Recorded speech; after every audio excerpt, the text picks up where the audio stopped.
Hello, everyone. My name is Rhiannon Cameron. My co-presenter Damien, Dooley, and I are from the Center for Infectious Disease Genomics and One Health, and we are presenting the DataHarmonizer, a template-driven spreadsheet application that utilizes ontologies to implement the Canadian COVID Genomic Network specification. So what is the problem? Basically, we're trying to address issues that arise from the non-standardization of information systems that vary across institutions. So when you have a whole bunch of different provinces that even within a province might use different information systems that then are going to try to share this information, you have disparate sources that result in variability that then share this, that propagates inconsistencies. So when you try to get a larger data set from it, you end up with one that's quite difficult to integrate and ultimately compare. What is contextual data? Basically, we're talking about genomic sample metadata, but we don't like to use the term metadata because that means a lot of different things to different people. We talk about contextual data as opposed to, for example, the gene in a genomic sequence, because we are wanting the data that tells the essential story. What are the sequence and bioinformatics methods that you used? What can you tell us about the isolate? Is it a variant? What are the clinical and epidemiology details? Like how did the phenotypes manifest? And do we know the age and gender of the host? What is data harmonization? In essence, it is quality control.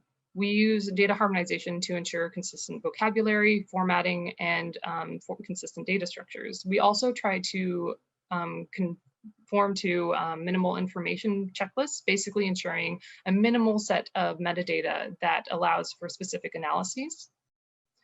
We're also working to overcome challenges in input errors, even just using type, like issues when you're typing. Maybe somebody uses shorthand within your institution, or just one individual uses shorthand that not everyone else is going to recognize. You can also end up with date formats where you can't really tell what's the day, what's the month, what's the year. And there could also be jargon that's not clearly defined. Do you have a data dictionary that informs you what this means? So you can ultimately avoid semantic ambiguity and end up with a much cleaner collection of data. So why is this important to public health? Well, we use this information to interpret the viral sequence data and analytical results. Ultimately, you need this metadata to answer, well, this contextual metadata to answer biological questions and inform public health decision-making. Was there an outbreak? How did SARS-CoV-2 get into Canada this time around or previous times? And ultimately, by harmonizing this data, we improve the efficiency of the time to public health response. So that brings me to CanCOGeN, which is the Canadian COVID Genomics Network. It's Canada's national SARS-CoV-2 response initiative that works to harmonize provincial data, because different provinces, even agencies within different provinces, have certain fields and certain Picklist terms, and that could differ from the database, like the National Microbiology Laboratory that they're sending it to, and even beyond that, other public laboratories like GSAID. So we have this contextual data specification that tries to address these sharing needs within Canada, that supports the use in public and private data repositories and is specifically specialized for answering COVID-related questions. That brings us to the tool, the DataHarmonizer. So the DataHarmonizer is a template-driven, dynamically generated spreadsheet application. We have a variety of different templates. So far, there's just a few that are finished, several in development, and also there's the information available for you to then generate your own. That's available on the GitHub website. On the back end, it's a JavaScript application that operates with CSS and HTML. Basically, it's a Node.js application, if that's something you're familiar with. It sources libraries locally. It operates within your browser, which helps deal with a lot of operating system incompatibilities that can arise, and is able to be run offline. In fact, it only runs offline at this moment. And that was a decision made to ensure that you could load, save, and edit sensitive data and ensure that you are in control of privacy and access. All that being said, there is actually an online version in development to interface directly with NML. It would be secure and privately accessible, but hopefully that will be available in the long run. So like many spreadsheet applications that you've used, you can definitely copy, paste, and edit, but you also have some more nuanced data input options. For example, you can fill a specific column with a specific value, but it's only going to fill columns for the rows that have a corresponding sample ID. So if you accidentally deleted a row, or you just maybe something was missing, it's not going to end up with a whole bunch of rows that are automatically filling, and you don't have to scroll through to look for what you're doing. You can import if you don't want to input data by copy and pasting, and you can also save it as the whole data template. And so in the Data Harmonizer template, you're going to have like private fields and public fields and data that you probably want to keep for yourself, but you can then load this template for future use and export it into a variety of different database formats. It's going to do the data mapping for you. It's going to make sure that you're only getting those public related field and data going out into a variety of different formats, so you don't have to go do that manually over and over again. Then there's the validation process. So how do we actually check that your data is harmonized?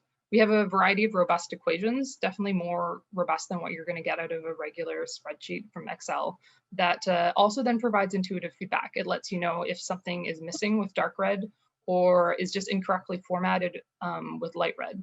You can make it so that you're only going to view rows that contain errors and then use the next error button to navigate through those errors. So you don't have to scroll through hundreds, possibly thousands of rows and hundreds of columns to try to identify where there are formatting issues.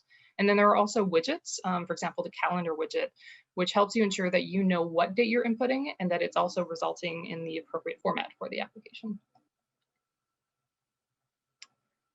So the headers, they correspond to the template fields. So if you design your own template, that's what you're going to have your headers turn out as. And they are color-coded so that you have your minimal yellow data that everybody needs to contribute. The purple, which is enhanced, it's going to allow you to do a bit more interesting investigations. And then we also have regional, and those were developed with collaboration with provinces that might have specific needs that other provinces don't need, but of course are available for everyone to use. The documentation is automatically generated, so the labels, description, guidance, and examples are all just done when you load the application from your template. That being said, additional features is that this guidance that I was just talking about in the headers is actually pretty easy to edit for non-programmers. So you might have somebody who's more of an expertise in the data dictionary or the specification that you are wanting to design for your own purposes, and they can address the fields, the guidance, the examples, the pick lists, and even if they want to, the export mappings, all within a spreadsheet that then your programmer can take and implement into the application themselves. You can also do all of this without it having to operate with any ontology terms. Thanks, Rhiannon. I'm Damien Dooley from the Center for Infectious Disease Genomics and One Health, and I'm the one of the ontology development leads at the center.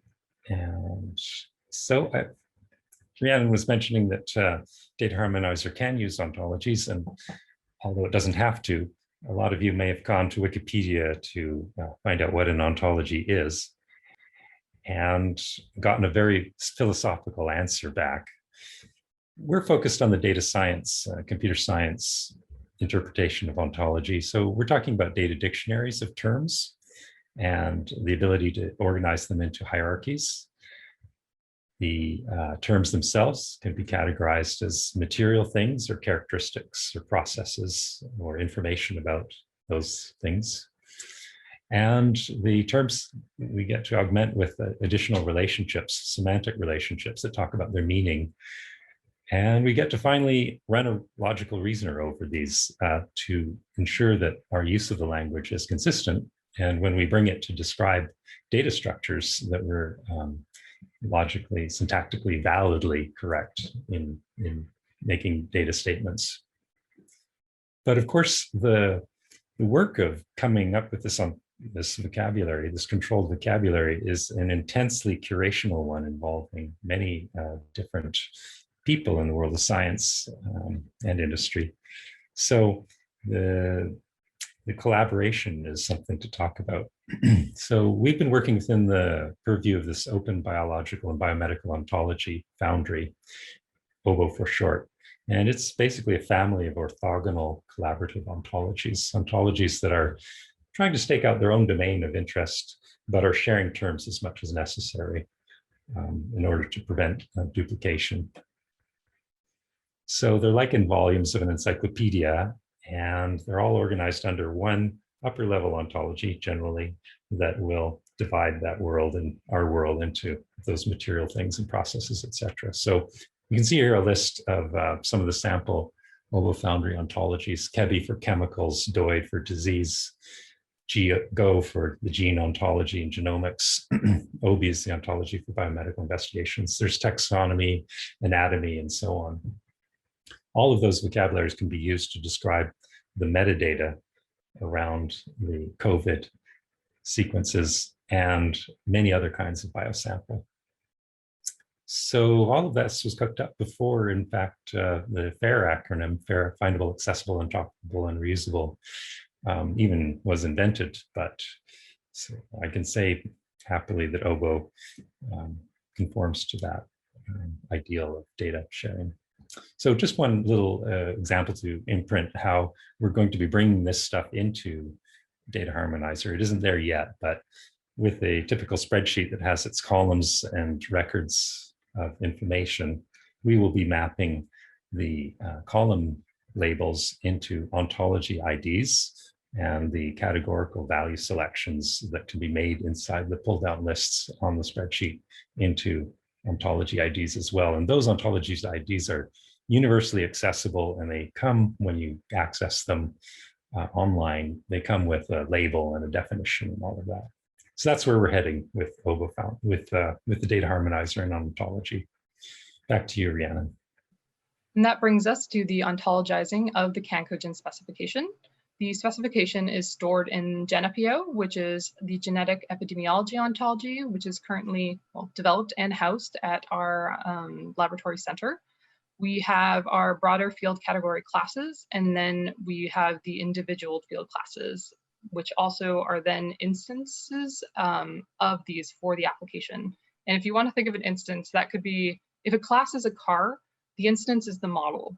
And then we have LinkML, which is the linked data modeling language for doing our data object assertions, as well as our data property assertions. So we're using LinkML as it's a good way to encode into other standards, and then it facilitates a lot of other functionality. And it's currently being spearheaded by a number of different American agencies, and we're hoping it's going to facilitate a lot more functionality out of the ontology application. As for the vocabulary and our picklists, we have 140 specification terms, and that includes the broader specification classes and the individual fields. So it's a few more than the actual field count that we have. And then we have over 1,000 picklist terms and counting, because we still have hundreds actually currently in process. Since GenEpio is an application ontology, there's a lot of terms that don't belong in its domain. So we work with other ones like the population and community ontology, OBI, ENVO for environmental, like site and environmental material, to make sure that we have the terms we need available within the OBO Foundry community without putting them into GenEpio and resulting in potential redundancies when they would also add it to their ontologies. And in summary, the DataHarmonizer is a CanCOGeN COVID-19 surveillance tool that is designed to harmonize data so that we end up with data sets that are standardized, validated, and ultimately can easily be transformed into a variety of different database formats. It's open source and dynamic, which ultimately facilitates repurposing. Even though this was specifically designed with COVID-19 in mind, it could definitely be repurposed for research, for food safety, for other pathogens if we have future pandemics or epidemics, and other uses. If you'd like to know more about the DataHarmonizer or use the software itself, it's available at github.com/publichealthbioinformatics/DataHarmonizer. And I'd like to take a moment to acknowledge the Center for Infectious Disease Genomics and One Health. We couldn't have done it without the development and metadata harmonization teams, let alone our other project collaborators and funding agencies. You really helped make this happen. Thank you so much.